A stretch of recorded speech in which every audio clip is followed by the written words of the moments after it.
Womp, womp, womp. Hello again, Bears fans, and unfortunately, we are doing the postmortem on our Week 4 matchup for the Chicago Bears hosting the Indianapolis Colts and losing 19-11.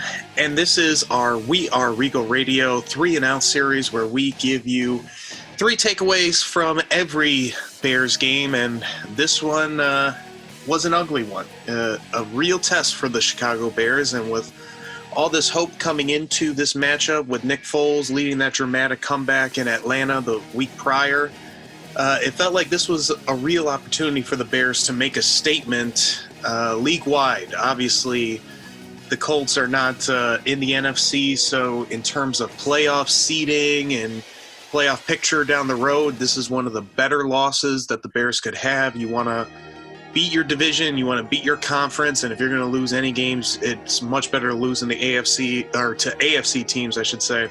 I guess if you want any type of silver lining, there it is for you, that you lost against an AFC team versus an NFC team. Let's get started with our 3 takeaways, because this is why we don't do a good, bad, and ugly every week, because there's not a lot of good and maybe not even a lot of bad. It seemed like just a whole lot of plain old ugly.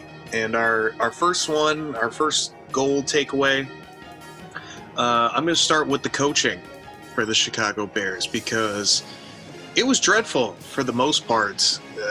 I don't really know if there's any area of the team you look at and say, boy, the coaching really helped out there. One thing that you always look at with coaching is penalties. 8 penalties for 103 yards for the Bears. You saw a lot of times inopportune penalties, dumb penalties like Cordell Patterson taking off his helmet, which has happened before, and I believe it even happened in New England before he came to the Bears. Just a mental breakdown there. You saw on the partial block punt, that felt like coaching, because a lot of times teams play special teams safe and to a T unless they see something on video that they can exploit. Very rarely do teams feel like, oh, okay, this is a good special teams team. Let's not run a heavy rush, or let's not go for a fake field goal, punt, whatever. Because we're probably going to look back at that and say, man, that bit us on the butt, and we should have known what we were getting into, seeing how we broke them down in our game plan. But that obviously did not happen on that play. And then another detriment to coaching, we got to talk about Matt Nagy and his lack of running again, because 16 rushes on the day for the Bears for 28 yards. Sure, the Bears were down for a lot of that game, so you were going to have to start throwing it. But look at the pass attempts compared to rush attempts. 16 rushes, like I said, to 42 passes from Nick Foles. Remember, going into the fourth quarter, or at least midway through the third, you're talking about a 2-touchdown game. And I know that at the time that seemed pretty insurmountable, but a 2-touchdown game is no time to just simply abandon the run when, you know, Indy comes out of the first half, they get a field goal, and they're up now 16-3. That's nothing insane that you have to just suddenly abandon the run. And especially with how little the Bears were getting through the air, 249 yards total. And remember, they throwing it a lot, because Indy, 29 pass attempts, 190 yards.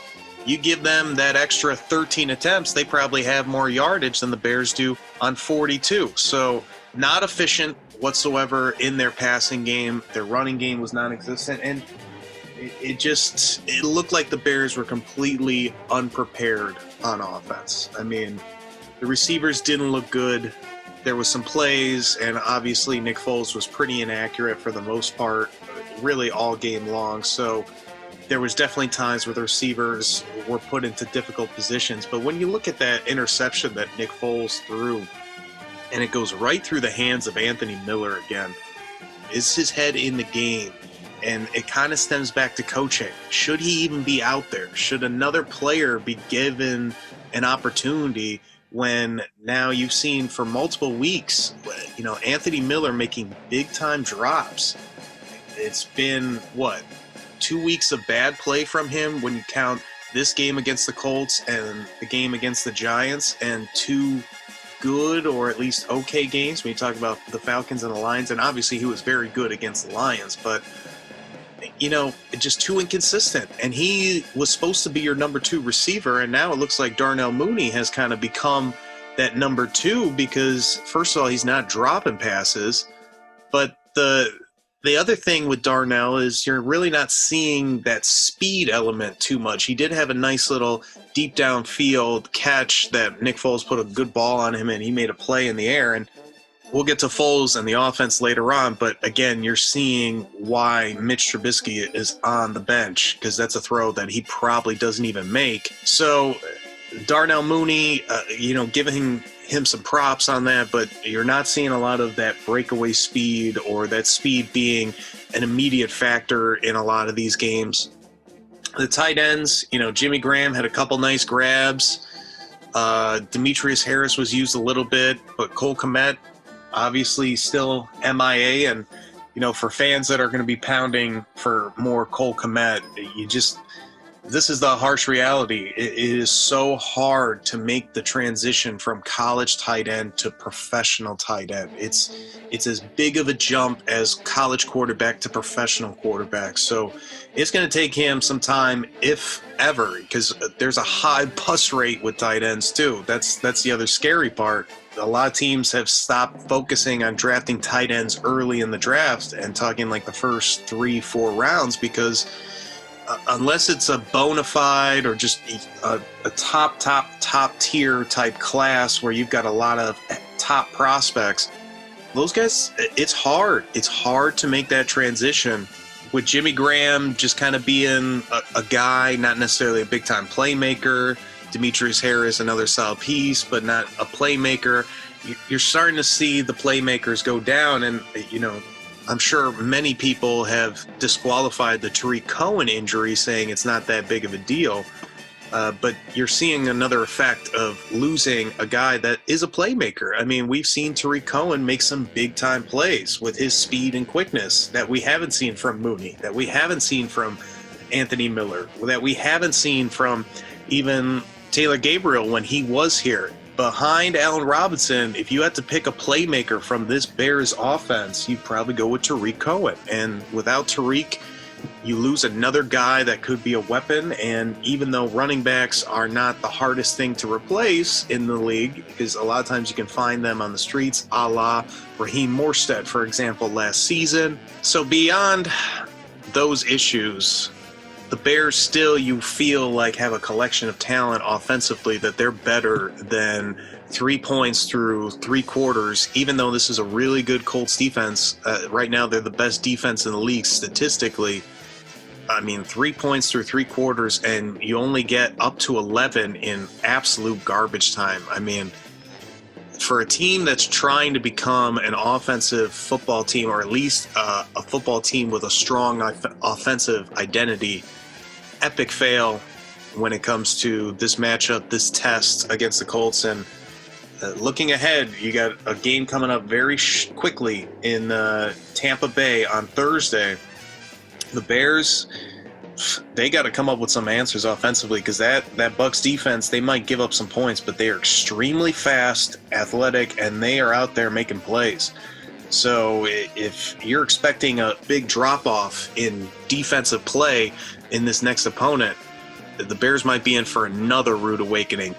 Coaching, huge issue. Just didn't seem like the Bears were at all ready to play this game, except for potentially the defense, because they did kind of rise up in certain parts of that game, but just not enough where you feel really good about it. I mean, if the Bears were a rebuilding team trying to get back to 500, you might feel a little bit better, but when you're a team that's trying to become a playoff team and recapture the glory you had a couple of years ago in 2018, just very lackluster when it comes to that part of the game. Continuing the theme of ugliness, let's go over to said defense, talking about them, and gave them a little bit of praise a few moments ago about how they did some things really well. But with that said, a lot of things that leave you wanting as a Bears fan, when you watch specifically this defense. First of all, that run defense, big time trouble. Big time trouble. I mean, 38 carries for 103 yards isn't the worst. You're talking not a huge average when it comes to running the football, but at the same time, too, Jonathan Taylor, rookie, comes in 17 attempts, gets 68 yards. Nyheim Hines, 9 rushing attempts for 24 yards. Jordan Wilkins comes in, 9 attempts for 15 yards. Phillip Rivers had 3 rushing attempts himself for a -4 yards based on the stat sheet. So it could have been even that much worse. Jonathan Taylor, I think, can become a really good running back, and Nyheim Hines showed some really solid play, but the Colts are without their stud running back and Marlon Mack. And could you imagine what this game would have looked like with Marlon Mack running it most of the time and Jonathan Taylor coming in? I mean, it would have been scary. And so far, every game this year, the Bears defense has basically said, you can run the football against us. And it's a little difficult for me to just think, oh man, if they had Eddie Goldman, this problem would be solved. And without a doubt, if they had Eddie Goldman, we wouldn't be talking about this run defense, I think, quite as much. It would be probably an issue, but it would certainly be improved. That's how important of a player he is. But are you telling me if Khalil Mack went down that the Bears would have no pass rush? And right now he's in there and they have no pass rush. But that idea that you're reliant on one player for all the success that you have on defense is a scary notion, because you don't want, if anything, you want that when it comes to your quarterback, but you don't want a defense where it's all on one player, because if you don't have that player and you have nothing after that, that's not doing anything for your team. And you can lose a player, or a player can have a bad game and suddenly you fall apart with all that you're doing structurally. You know, this has to be reworked, redone by Chuck Pagano and the rest of the guys. You know, if you are in the secondary, you got to come up with more of passion, aggression to come in and stop the run and help out that front line. If you are those inside linebackers, I thought that they were flowing and moving to the football a little bit better, but still, you know, once they are engaged in a block, it seems like neither Roquan Smith or Danny Trevathan can get off it. And then when you talk about the defensive line, they will do some really nice things, and then next play you see either Mario Edwards or somebody else just diving into the wrong gap and leaving a crater. I mean, basically every week there's been a run highlighted by the announcer saying, look at this hole, you and I could run through that.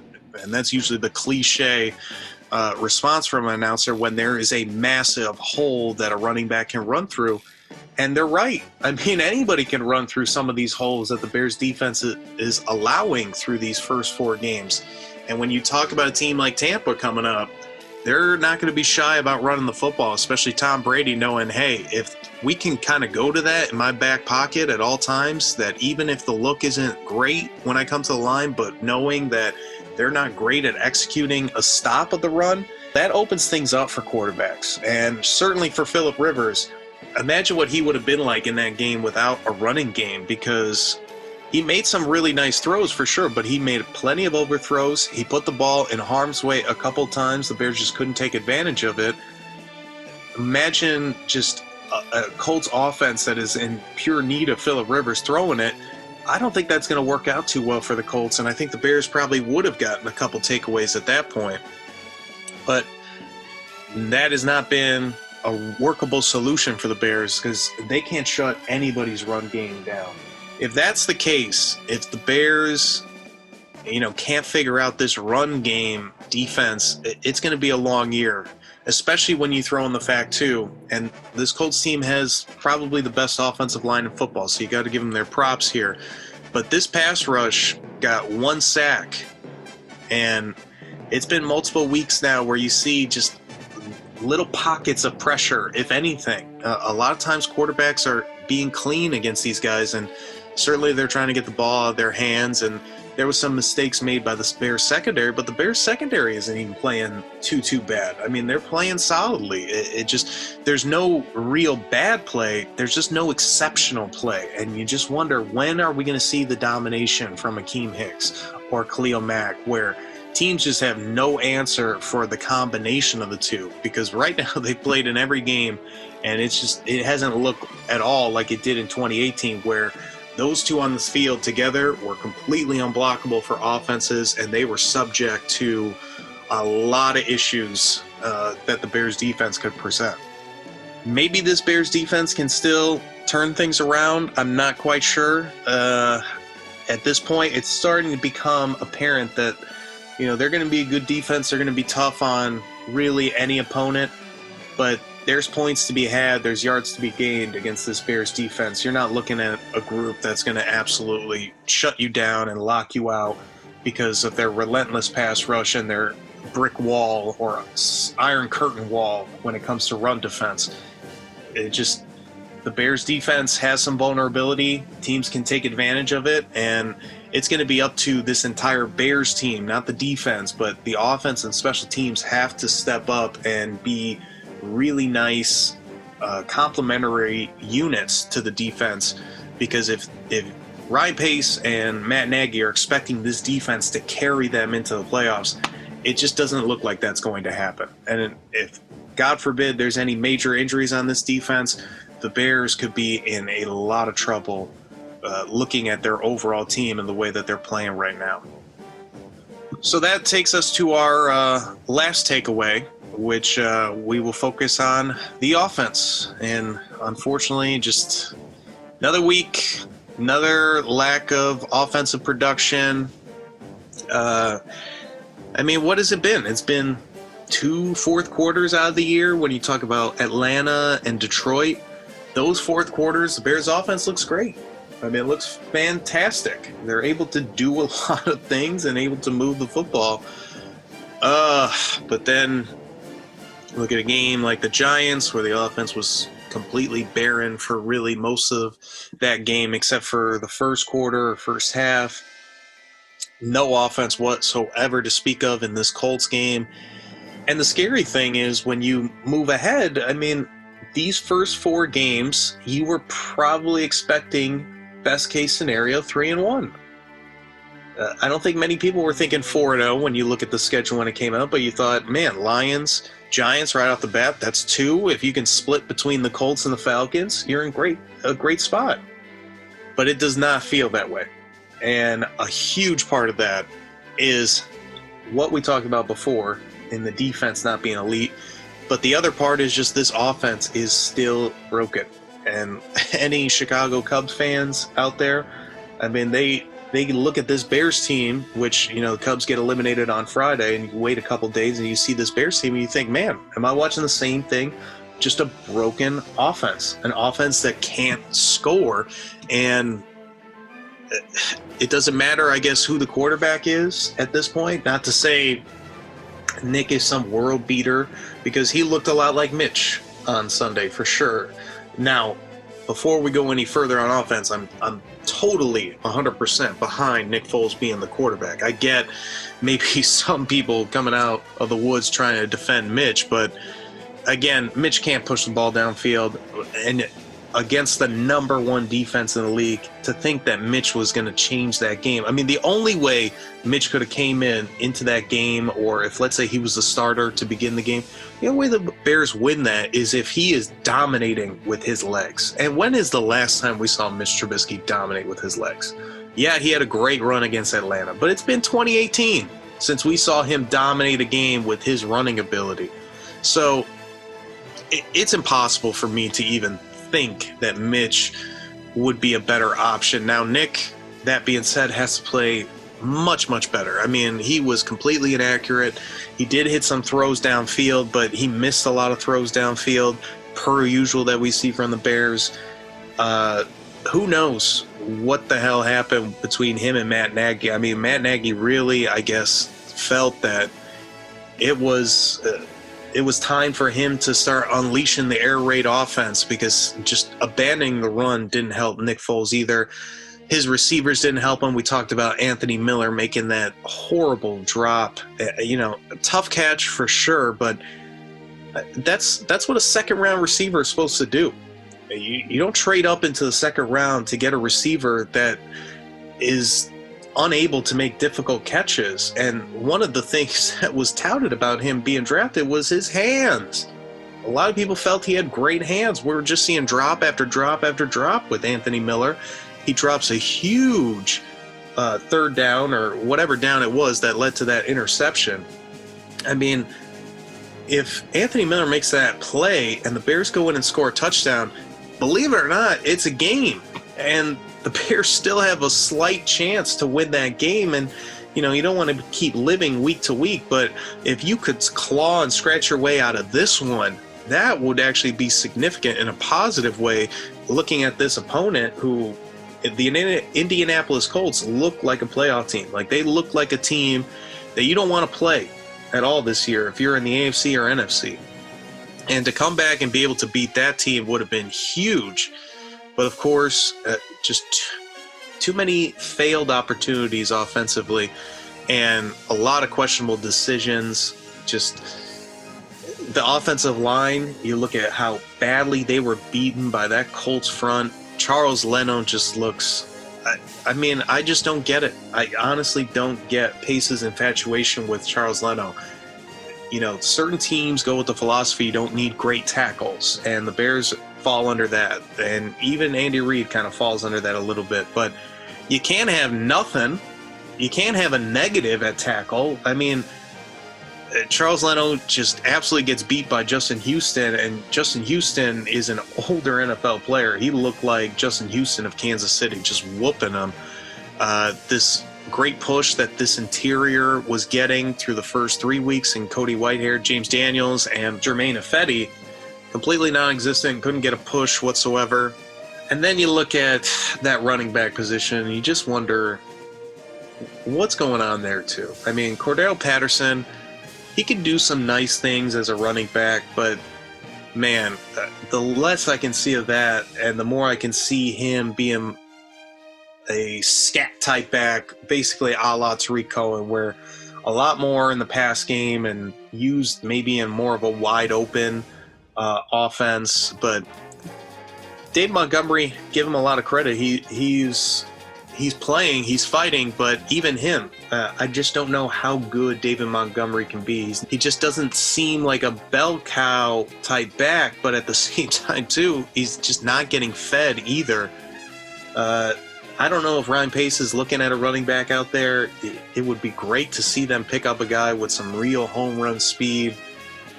And again, you see Ryan Nall come in, be that third back, and just he's not being used whatsoever. And look at the Colts. They are down Marlon Mack, but they still get three guys in the running back position come into that game.